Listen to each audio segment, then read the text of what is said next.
Hey everyone, and happy TidBit Tuesday. So today's tidbit is on the distinction between a trade-off and a sacrifice. Have you ever even considered the difference between those two?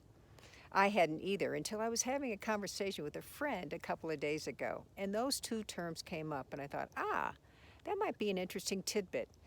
So I thought I'd Google them to see if there's a difference between those two. And as you read through them, you would argue that there's some similarities, but I actually use them very differently.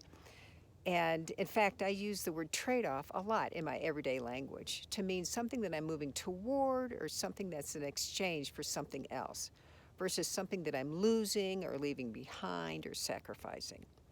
So when I think about the trade-offs in my own life, I think about 2 years ago when I retired. I sold my house, I left my friends, I transitioned away from the life that I'd known for 30 years, and I moved to Colorado. Whew. And it was a trade-off for me because I knew that I was moving towards something. I was in the process of growing, and I wanted the change to grow. Did I sacrifice anything? Did I leave anything behind? Did I lose anything? I don't think so. I don't feel that way at all. Are there things that I miss? Do I miss my friends? Do I miss the trees in Virginia? Do I miss the lower Texas in Virginia? Absolutely. But it was a trade-off for me because I'm moving towards something.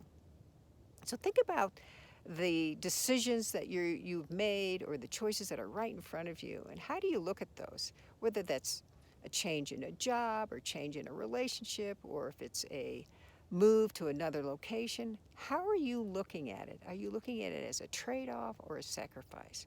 If you're looking at it as something that you're moving toward and you're moving up and you're growing in that process and you see growth in the process, then chances are it's a trade-off.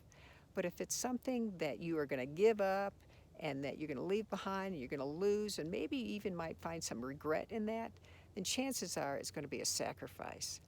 So consider that as a way in which you, first of all, set yourself up, your thinking up, as you're about to make a change or a transition in some way. I would challenge you to make it look at it as a trade-off, because chances are you'll welcome it more, you will look forward to it more, and then it's not something you'll end up in regretting. Okay, so happy TidBit Tuesday, and I'll see you next week. Bye.